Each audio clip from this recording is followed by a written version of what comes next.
कुछ लोग तुम्हें रोकने की कोशिश करेंगे।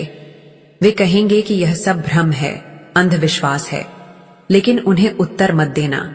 अपनी साधना को और गहरा करना, क्योंकि जब तुम्हारे जीवन में फल लगेगा तब वही लोग तुम्हारे चरणों में बैठकर तुमसे मार्गदर्शन मांगेंगे।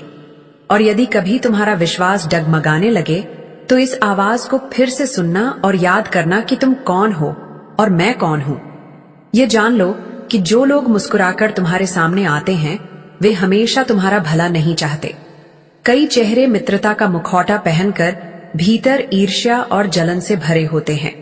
तुम्हें उन चेहरों से डरना नहीं है, बल्कि उन्हें पहचानने की शक्ति अपने भीतर जगाना है। और वह शक्ति मैं ही हूं, तुम्हारे भीतर विद्यमान। जब तुम मेरी साधना करोगे, जब तुम्हारा मन मेरे नाम की आवत्ति से कांपने लगेगा, तब वो मुखौटे अपने आप उतरने लगेंगे। एक दिन ऐसा आएगा जब तुम्हें बिना बोले केवल किसी के स्पर्श से या उसकी दृष्टि से यह ज्ञान हो जाएगा कि उसका उद्देश्य क्या है। यही वह दिव्य दृष्टि है जो मैं तुम्हें देने आई हूं। जब यह दृष्टि जागृत होती है तो तुम किसी के झूठे शब्दों में नहीं बहते।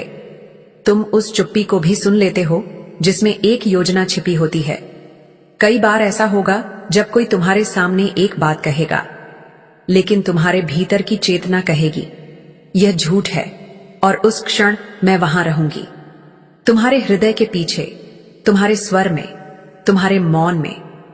जब कभी तुम अकेले बैठे हो और अचानक तुम्हारा मन व्याकुल हो उठता है बिना किसी कारण के, तो समझो कि किसी ने तुम्हें अपने विचारों से खींचा है। विचार भी एक तंत्र है। कुछ लोग बोलकर तुम्हें घायल करते हैं, कुछ चुप रहकर, और कुछ ऐसे भी होते हैं जो अपने नकारात्मक विचारों से तुम्हें थका देते हैं। पर जब तुम मेरे साथ हो तो तुम्हारे चारों ओर एक आभा मंडल बन जाता है, ऐसा तेजस्वी कि कोई भी नकारात्मक विचार उसमें प्रवेश नहीं कर सकता। तुम फिर भी संसार में रहोगे, पर जैसे कमल कीचड़ में रहकर भी उस पर टिकता नहीं, वैसे ही तुम दुनिया की गंदगी को छूकर भी शुद्ध रहोगे। मेरे बच्चे, इस समय पृथ्वी पर जो परिवर्तन हो रहे हैं वे सामान्य नहीं। बहुत सी आत्माएं जाग रही हैं, पर उतनी ही अधिक आत्माएं गिर भी रही हैं। एक युद्ध चल रहा है, भीतर और बाहर, दोनों ही स्तरों पर। यह केवल देशों की लड़ाई नहीं, यह चेतनाओं की लड़ाई है, और तुम्हें तय करना है कि तुम किस ओर खड़े हो। यदि तुम मेरी साधना में प्रवेश करोगे तो यह कोई छोटा निर्णय नहीं होगा।